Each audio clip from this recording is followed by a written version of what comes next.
యేసుతో ప్రతిదినం అనే ఆధ్యాత్మిక కార్యక్రమానికి మిమ్మల్ని అందరినీ కూడా ప్రేమతో ఆహ్వానిస్తూ మీ అందరికీ నా హృదయపూర్వక వందనాలు తెలియజేస్తున్నాను. ప్రియ దేవుని పిల్లలారా, ఉదయం లేచి ప్రార్థించి దేవుని యొక్క వాక్యాన్ని చదువుకున్నారు కదా. ప్రియ దేవుని బిడ్డ, మన దేవుడు మనల్ని ప్రేమించి ఎంతో చక్కటి వాగ్దానాల ద్వారా, గొప్ప వాగ్దానాల ద్వారా మనల్ని ఎంతగానో ధైర్యపరుస్తూ వచ్చారు కదండి.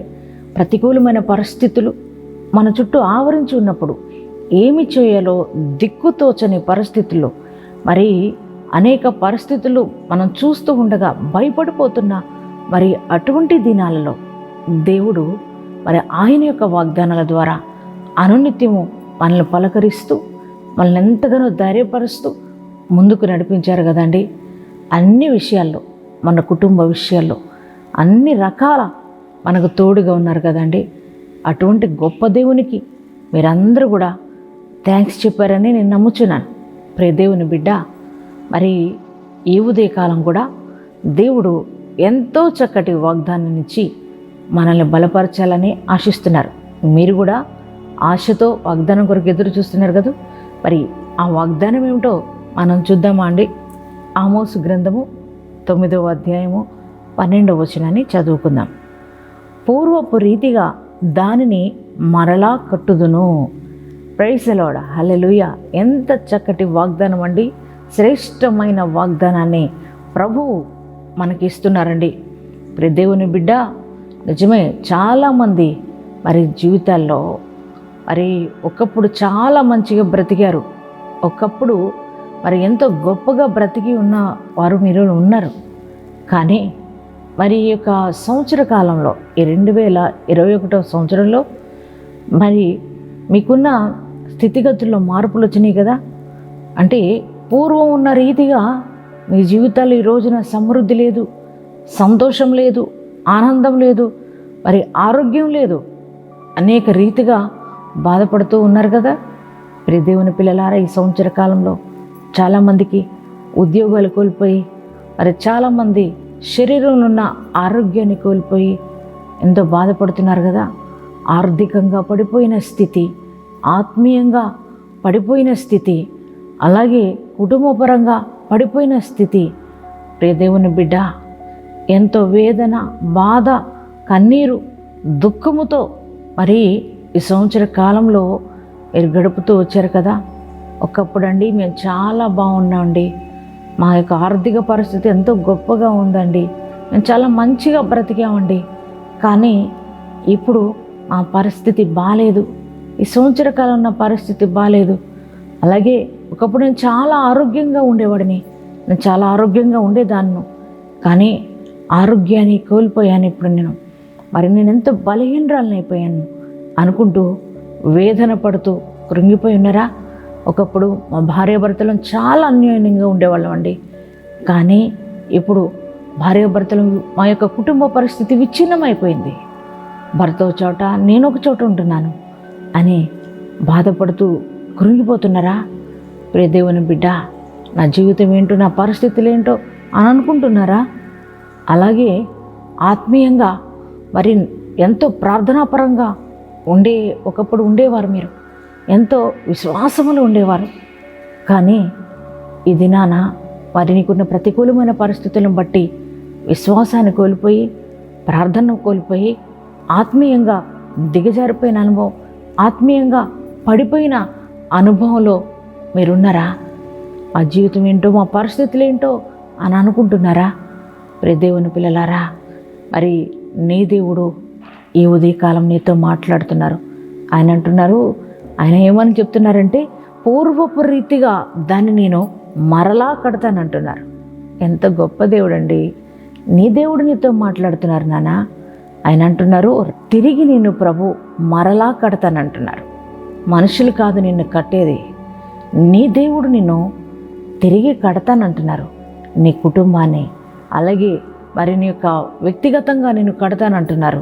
మరి దేవుని బిడ్డ ఎటువంటి పడిపోయిన అనుభవంలో ఉన్నావో, మరి ఒకవేళ అన్నిటినీ కోల్పోయిన అనుభవంలో ఉండి వేదనతో కృంగిపోయిన స్థితిలో ఉన్న నీతో ప్రభు అంటున్నారు, ప్రియ దేవుని పిల్లలారా, పూర్వపు రీతిగా మరి అంతకుముందు దినాల్లో నువ్వెంత గొప్పగా బ్రతికావో, ఎంత ఆనందంగా బ్రతికావో, ఎంత సంతోషంగా బ్రతికావో ఆ రీతిగా దేవుడు నిన్ను మరలా తిరిగి కడతానంటున్నారు. నువ్వు కోల్పోయిన దాన్ని ప్రభు మరలా నీకు ఇస్తారు నాన్న.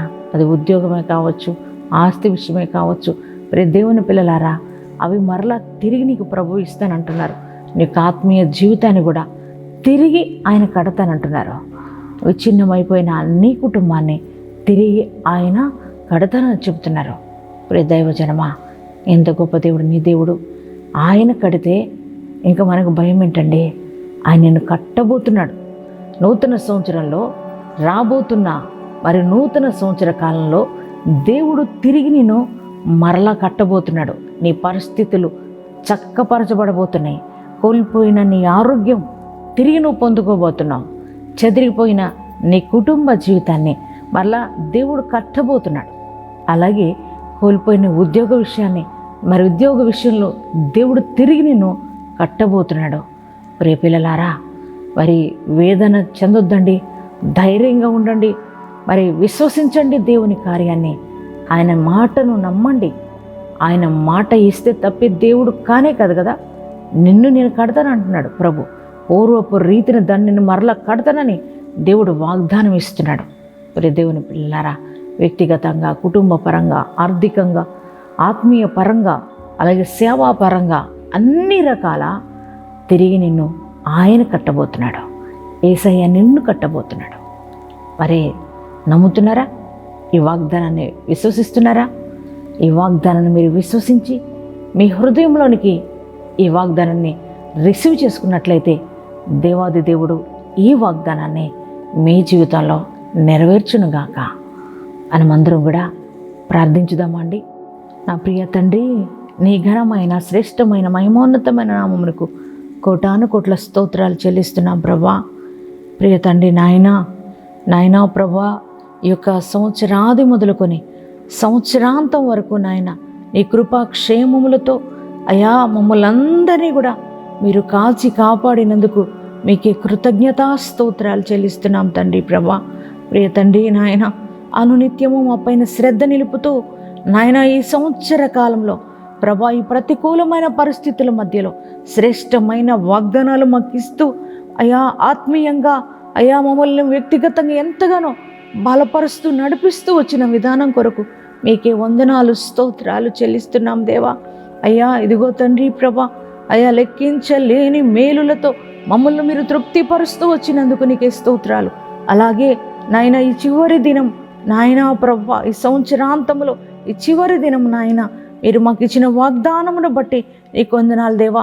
పూర్వపు రీతిన నేను మరలా మిమ్మల్ని కడతానని వాగ్దానం ఇచ్చిన దేవుడు, నమ్మదగిన దేవుడు అయ్యా. ఈ వాగ్దానం ఎంతమంది బిడ్డలు వారి హృదయంలోనికి అయ్యా రిసీవ్ చేసుకున్నారు ఈ వాగ్దానాన్ని ప్రభా. నా తండ్రి నాయనా, ఈ యొక్క వాగ్దానము ప్రతి వారి జీవితంలో నెరవేర్చబడును గాక. తండ్రి నీకే స్తోత్రాలు చెల్లిస్తున్నామయ్యా. అయ్యా ప్రభా, నా తండ్రి, ఉద్యోగాలు కోల్పోయిన ప్రతి ఒక్కరికి నైనా వారి ఉద్యోగాలు అనుగ్రహించబడును గాక. తండ్రి నీకే స్తోత్రాలయ్యా. అయ్యా చెదరిపోయిన కుటుంబములు ఐక్యపరచబడును గాక, సమాధానపరచబడును గాక. తండ్రి నీకే స్తోత్రాలయ్యా. అయ్యా విచ్ఛిన్నమైపోయిన కుటుంబాలను కట్టమని ప్రార్థిస్తున్నామయ్యా. అయ్యా నాయన ప్రభు, ఉన్న వాటినన్నిటినీ కోల్పోయిన వారికి తిరిగి మరలా వారికి సమృద్ధిని దయచేయమని ప్రార్థిస్తున్నామయ్యా. ఆరోగ్యాన్ని కోల్పోయి బాధపడుతున్న ప్రతి ఒక్కరికి సంపూర్ణ ఆరోగ్యము అనుగ్రహించబడును గాక. దేవానికే స్తోత్రాలు. ఆత్మీయంగా బలహీనమైపోయిన ప్రతి ఒక్కరిని ప్రభు అయా తిరిగి నువ్వు కడతానన్నావు కదా దేవా. వారిని మరలా ప్రభు ఆత్మీయంగా స్థిరపరచమని బలపరచమని ప్రార్థిస్తున్నాము దేవా. నీకే వందనాలు స్తోత్రాలు చెల్లిస్తున్నాము ప్రభా. అయ్యా మా దేశాన్ని అయ్యా మీరు దీవించి ఆశీర్వదించండి. మా దేశంలో ఉన్న ప్రతి ఒక్కరికి నాయన అయ్యా నీ కాపుదల నాయన అనుగ్రహించినందుకు వందనాలు స్తోత్రాలయ్యా. పరిశుద్ధానికి వందనాలయ్యా. మరి ముఖ్యంగా ప్రభా నా తండ్రి నాయన అయ్యా ప్రభా, నా తండ్రి, ఉద్యోగాలు లేని వారికి ఉద్యోగాలు దయచేయండి అయ్యా. అయ్యా వివాహం కాని పిల్లలకు వివాహాలు అనుగ్రహించండి అయ్యా. బిడ్డలు లేని వారికి బిడ్డలను అనుగ్రహించండి అయ్యా. అయ్యా నా తండ్రి, ప్రజల్లో హృదయాల్లో ఉన్న అయ్యా వారి యొక్క నింద, వేదన, బాధ అంతా కూడా పూర్తిగా కొట్టివేయమని ప్రార్థిస్తున్నామయ్యా. నూతనమైన దీవెలతో, నూతనమైన ఆశీర్వాదాలతో నింపయ్యా. మరి ముఖ్యంగా తండ్రి నాయన యేసయ్యా, నాయన ప్రభు, ఈరోజు మ్యారేజ్ డేస్, బర్త్డేస్ చేసుకుంటున్న ప్రతి ఒక్కరి జీవితంలో నీ నూతన కార్యములు జరుగును గాక. నూతనమైన ఆశీర్వాదములతో వారు నింపమని ప్రార్థిస్తున్నామయ్యా. అయ్యా అలాగే ఈ సంవత్సర కాలం అంతా అయ్యా నాయన ప్రభు నీ కృపాక్షేమములతో వారు నడిపించమని ప్రార్థిస్తున్నాం దేవా. అలాగే నాయన ఈ దినమంతా ఈ ప్రశస్తమైన సన్నిధి మా అందరితో ఉంచి నడిపించమని యేసుక్రీస్తు నామం పేరిట ప్రార్థన చేస్తున్నాం తండ్రి. ఆమేన్. అనుదినము నా ప్రాణము నిన్ను కోరే యేసయ్యా, నన్ను చేరయ్యా.